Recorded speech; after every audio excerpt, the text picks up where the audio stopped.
चलिए दोस्तों, तो आज हम लोग जो है JSSC CGL हिंदी पेपर 2 का मॉडल प्रैक्टिस सेट 2 देखते हैं और इसके क्वेश्चन को सॉल्व करने का कोशिश करते हैं। हिंदी संबंधित सब्जेक्ट का जो आप तैयारी कर रहे हैं उसके प्रैक्टिस के लिए ये बहुत ही उपयोगी वीडियो है। ज़्यादा से ज़्यादा दोस्तों के बीच भी निवेदन है कि आप लोग जो है जितने भी स्टूडेंट हैं इसको शेयर कीजिए। तो पहला क्वेश्चन हम लोग चलते हैं जो कि इस मॉडल सेट का है। पहला क्वेश्चन है आपका, पश्चिमी हिंदी की उत्पत्ति किससे मानी जाती है? तो पश्चिमी हिंदी की उत्पत्ति जो है अपभ्रंश को मानी जाती है, अब अपभ्रंश से हुई है। अगला क्वेश्चन है आपका, नह मूल व्यंजन के रूप में अपभ्रंश काल में प्रयुक्त नहीं थे। इन्हें पुरानी हिंदी में किस रूप में ग्रहण किया गया? तो आंसर है आपका ए, नौ के रूप में। अगला है आपका, राजस्थान के चारण कवियों ने अपने गीतों के लिए जिस साहित्यिक शैली का प्रयोग किया है उसे क्या कहते हैं? तो आंसर इसका हो जाएगा ए, डिंगल। आदि काल में अपभ्रंश ध्वनियों की संख्या कितनी थी? तो आंसर इसका हो जाएगा आपका 8 नंबर, ए, 8 थी संख्या। अगला क्वेश्चन है 5 नंबर, आचार्य हेमचंद्र और वान भट्ट ने मध्यकालीन आर्य भाषा अपभ्रंश को क्या कहा? तो आंसर इसका हो जाएगा बी, ग्राम भाषा कहा। अगला है, अपभ्रंश के सबसे पहले महान कवि कौन थे? तो 6 का आंसर हो जाएगा सी, स्वयंभू। अगला है क्वेश्चन, कन्नौजी कहाँ बोली जाती है? तो इसका आंसर हो जाएगा दोस्तों बी नंबर, कानपुर में। अगला क्वेश्चन है, हिंदी साहित्य सम्मेलन की स्थापना कब हुई? तो इसका आंसर हो जाएगा ए नंबर, 1910 ईस्वी में। अगला हम लोग क्वेश्चन चलते हैं 9वां नंबर, ल किस प्रकार का व्यंजन है? तो य र ल, आंसर इसका हो जाएगा सी, अंतस्थल, अंतस्थल। अगला है आपका, खड़ी बोली को हिंदुस्तानी किसने कहा? तो इसका आंसर हो जाएगा आपका बी नंबर, सुनीति कुमार चटर्जी। अगला 11 नंबर है, हिंदी में मूर्धन्य वर्णों की संख्या कितनी है? तो 11 का आंसर हो जाएगा डी, 5। अगला हम लोग चलते हैं क्वेश्चन की ओर। तो 12 नंबर जो क्वेश्चन है, ब्रज भाषा की उपबोली डांगी किस राज्य में बोली जाती है? तो इसका आंसर हो जाएगा राजस्थान। अगला क्वेश्चन है, हिंदी में विसर्गों की संख्या कितनी है? तो आंसर है आपका ए नंबर, 1। अगला है, भल्ला हुआ जो भारिया बहिनी महारा कंतु लेजेघम तुन्यसी अहुरे भगा घर एतु उपयुक्त दोहे का भाषा क्या है? तो इसका आंसर हो जाएगा आपका अपभ्रंश भाषा में है ये। अगला है, बालचंद विजयाबाई भाषा दुहु नहीं लगई दुजवन हासा, ये काव्य पंक्तियाँ किसकी हैं? तो इसका आंसर हो जाएगा आपका सी नंबर, विद्यापति की है। संदेशहु सवी थरज पई भई कहनु न जाई जे कालांगुली मुंद डौ सो बौडी समाई। वाक्य जो काव्य है उसकी रचनाकार कौन है? तो 16 का आंसर हो जा रहा है आपका बी नंबर। अदद हमरन। अगला है उर्दू शब्द किस भाषा से लिया गया है? तो इसका आंसर हो जाएगा डी तुर्की। अगला है रामचंद्र शुक्ल ने बिहारी की भाषा के बारे में क्या लिखा है? आंसर सी हो जाएगा, बिहारी की भाषा चलती होने पर भी साहित्यिक है। अगला क्वेश्चन हम लोग चलते हैं 19 नंबर।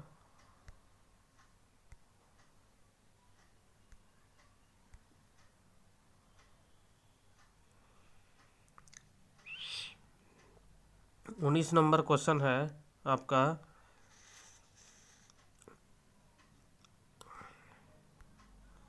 कि राजभाषा नियमानुसार क वर्ण में कौन सा एक राज्य नहीं है? तो 19 का आंसर हो जाएगा आपका ए नंबर, पंजाब। जबकि उत्तर प्रदेश, मध्य प्रदेश, हरियाणा होगा राजभाषा नियमानुसार क वर्ग में। अगला हम लोग क्वेश्चन चलते हैं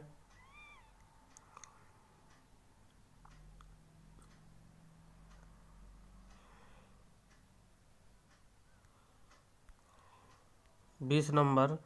जो क्वेश्चन है, मैथ्यू आर्नड ने आलोचना के कितने प्रकार स्वीकृत किए हैं? तो 20 का आंसर हो जा रहा है आपका डी 3 प्रकार। कविता कवि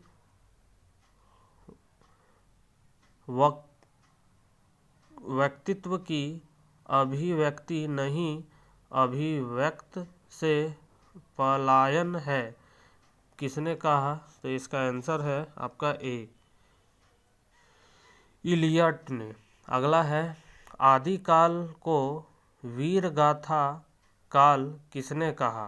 तो इसका आंसर हो जाएगा डी नंबर, रामचंद्र शुक्ल। निम्नलिखित में से कौन सी कृति आई.ए. रिचर्ड की नहीं है? तो इनमें से कौन नहीं है इसको देखना है। तो इसका आंसर हो जाएगा कि कल्चर एंड अनार्की नहीं है। जबकि क्या क्या है?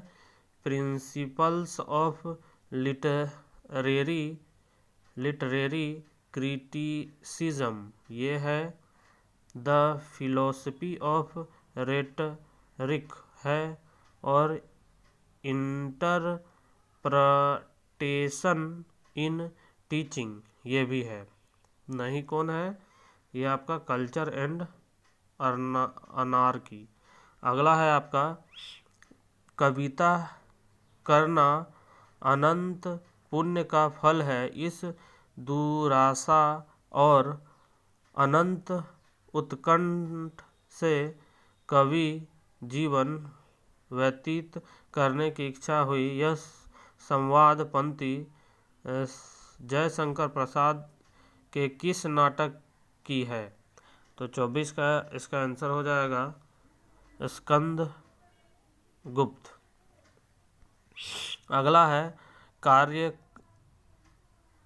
कार्यालयी पत्रों की भाषा कौन सी होनी चाहिए? तो इसका आंसर हो जाएगा आपका डी औपचारिक भाषा। अगला हम लोग क्वेश्चन चलते हैं 26 नंबर। यह सूचित करने की आवश्यकता नहीं है कि न तो सूर का अवधि पर अधिकार था और न जायसी का वज्र भाषा पर। यह कथन किसका है? तो 26 का आंसर हो जा रहा है सी रामचंद्र शुक्ल का। अगला हम लोग क्वेश्चन में चलते हैं 27 नंबर।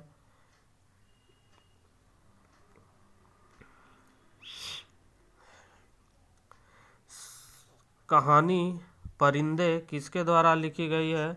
तो 27 का आंसर है आपका निर्मल वर्मा।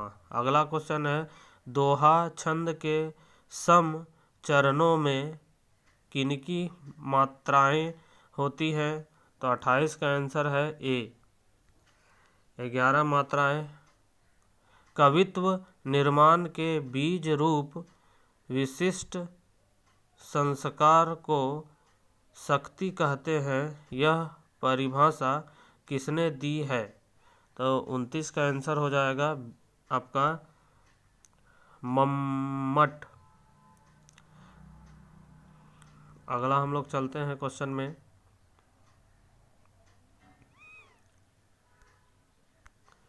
तीस नंबर, काव्य प्रयोजन किस व्यक्ति को मिलता है? तो 30 का जो आंसर हो जाएगा वो है कवि को और महाकाव्य के पाठकों को। अगला आंसर है आपका आचार्य रामचंद्र शुक्ल ने वीर गाथा काल में साहित्यिक पुस्तकों की संख्या मानी थी। तो 34 का आंसर है 8, 31 का सॉरी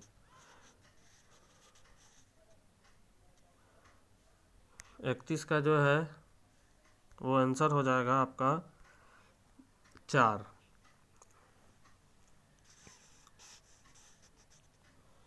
अगला हम लोग चलते हैं, आचार्य शुक्ल का इतिहास ग्रंथ हिंदी भाषा शब्द सागर निम्नलिखित में से किस नाम से प्रकाशित हुआ था?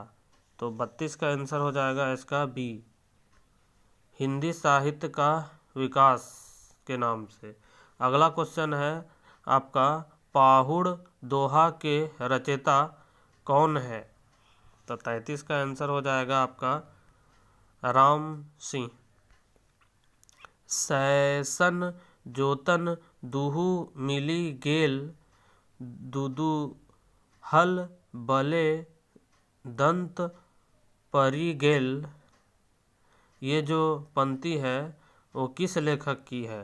तो आंसर हो जाएगा इसका बी, विद्यासागर। डिंगल भाषा अपभ्रंश के साथ किसके योग से बनती है? तो इसका आंसर हो जाएगा ए, राजस्थानी। अगला हम लोग क्वेश्चन की ओर चलते हैं।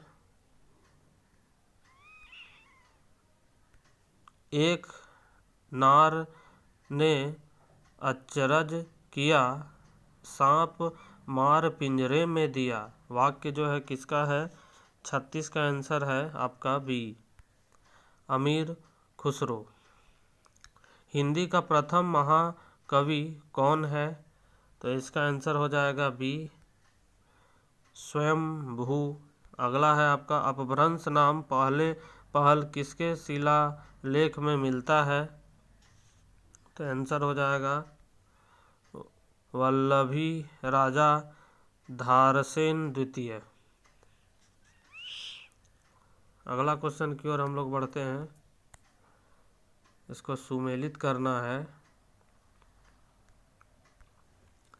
39 का अगर हम लोग सुमेलित करें तो ए का जो है 2 हो जाएगा, काव्य ग्रंथ है, दूसरा तरफ है रचयिता। जिनी पद सूरी रास, इसके जो है रचयिता हैं आपका सार मूर्ति। दूसरा है आपका गौतम स्वामी रस, जिसका जो है आंसर हो जाएगा उदरा सैथ। अगला है आपका पंच पांडव रचित रास, तो इसका आंसर हो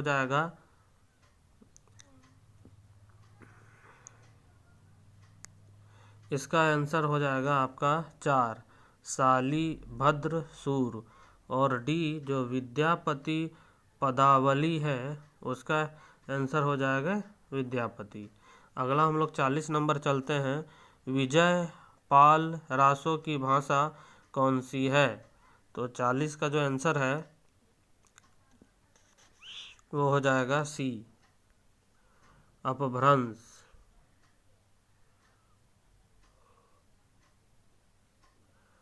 ठीक है, अगला हम लोग क्वेश्चन में चलते हैं कि 41 का बौद्धों का प्रभाव किन भागों में पड़ा था। तो 41 का आंसर हो जाएगा ए, पूर्वी भागों में। 42 का है निम्नलिखित में से कौन सा अलवार भाव है। तो 42 का आंसर हो जाएगा आपका सरायोगी। 43 का क्वेश्चन आपका है अलवार भक्तों का मूल स्थान कहाँ था।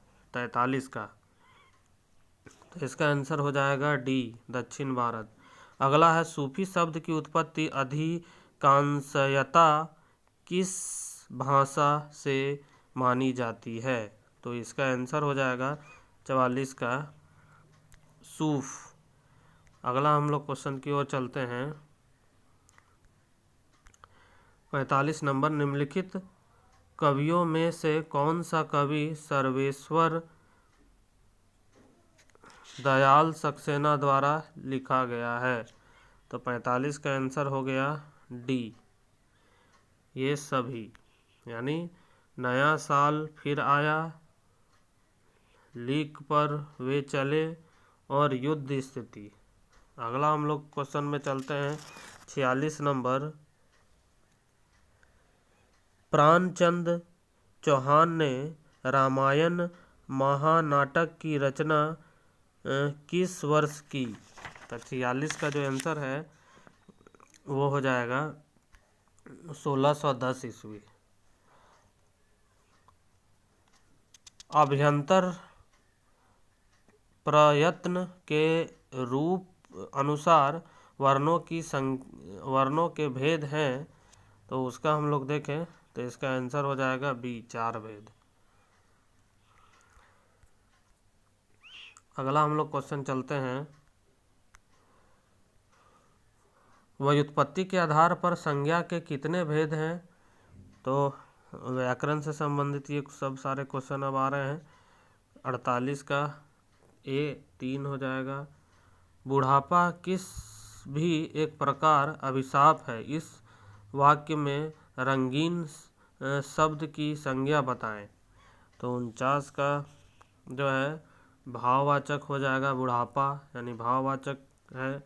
अगला है 50 का आदर शब्द का विशेषण क्या है। आदर शब्द का विशेषण जो है आदरणीय हो जाएगा। अगला है रचना की दृष्टि से क्रिया के कितने भेद हैं। तो रचना की दृष्टि से क्रिया के 2 भेद है, सकर्मक अकर्मक। अगला है आपका क्रिया का मूल रूप क्या कहलाता है। तो क्रिया का जो मूल रूप है वो आपका धातु कहलाता है। अगला है बर्बरता की पहली सीढ़ी से सभ्यता की अंतिम सीढ़ी तक युद्ध मनुष्य जाति को साथ देता आया है। ये जो है किस निबंध से उद्धृत है। तो इसका आंसर हो जाएगा 53 का बी, युद्ध और नारी। अगला क्वेश्चन हम लोग चलते हैं। नीलम देश की राजकन्या किसकी रचना है। तो 54 का हो जाएगा ए, जैनेन्द्र की। संज्ञा या सर्वनाम के साथ क्रिया जुड़ने पर कौन सा क्रिया जो है कहलाएगा। ठीक है, तो इसका हो जाएगा आपका नाम धातु क्रिया। अगला हम लोग चलते हैं क्वेश्चन में। ईमान बगल में दबाना मुहावरे का क्या अर्थ हुआ। तो ईमान बगल में दबाना का अर्थ हो जाएगा आपका बेईमानी करना। अगला हम लोग क्वेश्चन देखते हैं। 10 मुख में कौन सा समास है। तो 10 मुख में कौन सा समास है। 10 मुख यानी रावण से संबंधित है।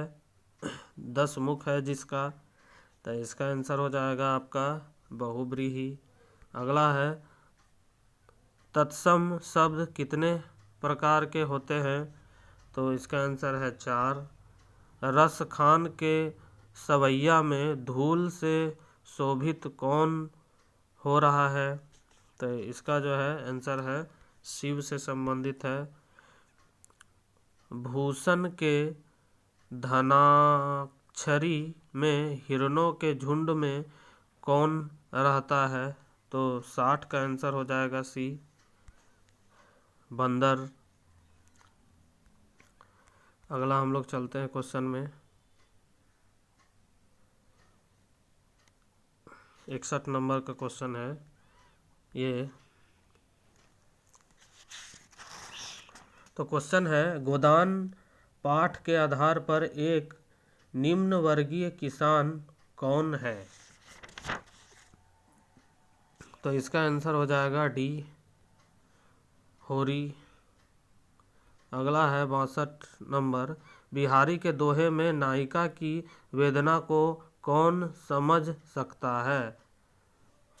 तो इसका आंसर हो जाएगा आपका कृष्ण।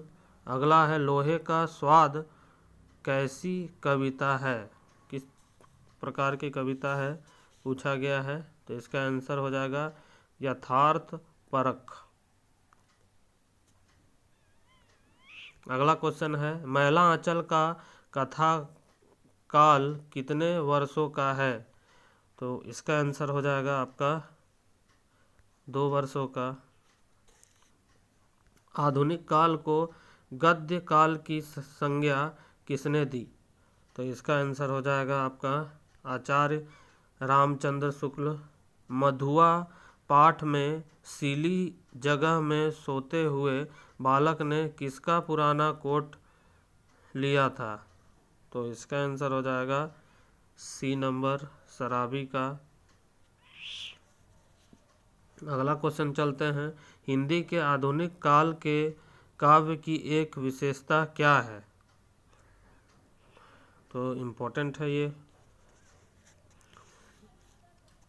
तो इसमें सी हो जाएगा, इसमें जीवन के विभिन्न समस्याओं और उसके समाधान को स्थान मिला। अगला हम लोग क्वेश्चन चलते हैं,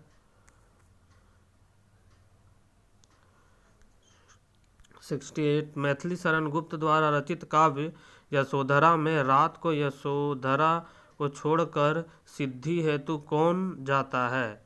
तो 58 का आंसर जो है हो जाएगा उसका स्वामी यानी पति।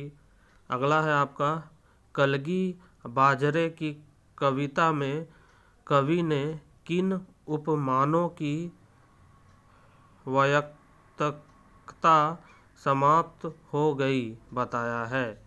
तो इसमें आंसर हो जाएगा आपका दोनों, चांद और कमल। अगला क्वेश्चन है, प्रारंभिक गद्य की भाषा क्या थी? तो 70 का आंसर हो जाएगा आपका खड़ी बोली। मैली आंचल उपन्यास की सारी कथा केंद्र बिंदु कौन से गांव की है? तो इसका आंसर हो जाएगा आपका मेरीगंज गांव। हिंदी में गद्य का प्राचीनतम रूप किस ग्रंथ में मिलता है? तो 72 का आंसर है आपका 84 वैष्णवों की वार्ता में। अगला हम लोग क्वेश्चन में चलते हैं, 73 नंबर, परिंदे कहानी का कथा जो है क्या थी? तो परिंदे कहानी की कथा इनमें से कौन से हैं? तो कॉन्वेंट स्कूल से संबंधित। आधुनिक काल में ब्रज भाषा का स्थान जो है किसने लिया? तो 74 का आंसर है ए नंबर, खड़ी बोली। दशानन में कौन सा समास है? तो हम लोग पढ़े थे, इसका भी आंसर जो है बहुब्रीहि हो जाएगा। ईसाई पादरियों ने किस प्रकार हिंदी गद्य के प्रचार प्रसार में योगदान किया? तो इसका 76 का जो है आंसर है सी, बाइबिल का हिंदी में अनुवाद किया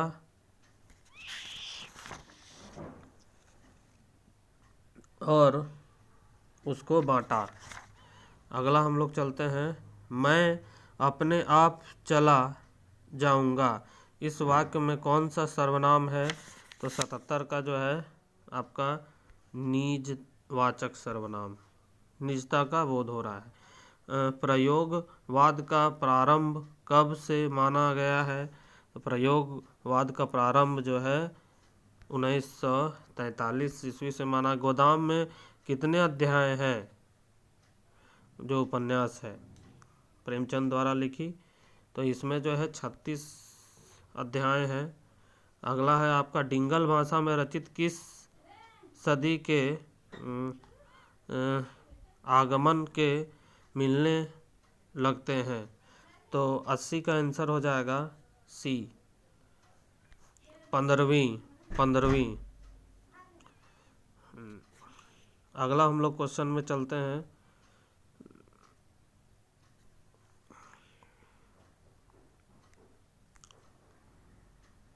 इक्यासी नंबर,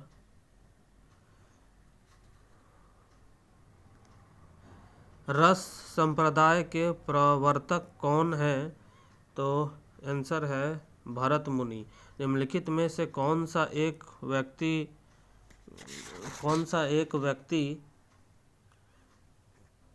फोर्ट विलियम कॉलेज से कभी संबंध नहीं रखता है? तो फोर्ट विलियम कॉलेज से संबंधित नहीं है, तो आंसर है आपका मुंशी सदासुख। जबकि लल्लू लाल,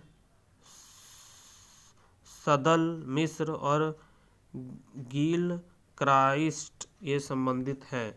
मिश्र बंधुओं ने उत्तर मध्यकाल को क्या नाम दिया? उत्तर मध्यकाल को क्या नाम दिया? तो आंसर है आपका अलंकृत काल। भारतेंदु युग में हिंदी भाषा का राष्ट्रीय विचारधारा को बढ़ाने में महत्वपूर्ण योगदान देने वाले विचारधारक कौन थे? तो इसका 84 का आंसर है आपका दयानंद सरस्वती। अगला क्वेश्चन है 85 का, हारता मेरा मन महाकवि निरालाजी की कौन सी कविता से संबंधित है? तो इसका आंसर है बी नंबर, रहस्य परख। अगला हम लोग क्वेश्चन में चलते हैं।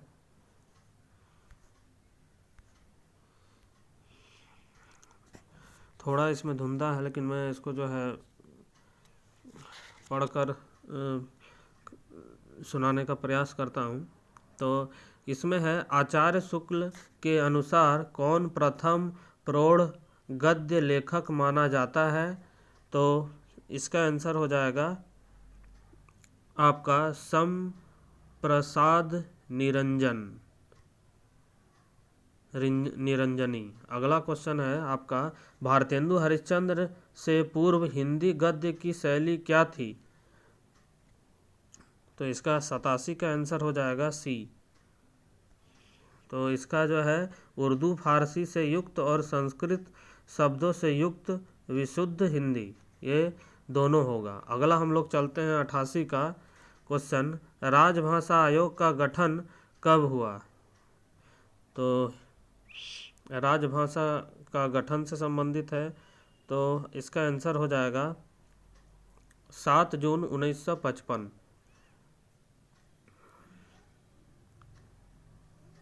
अगला है आपका, रागर दरबारी किस प्रकार का उपन्यास है? तो 89 का आंसर हो जाएगा बी, आंचलिक।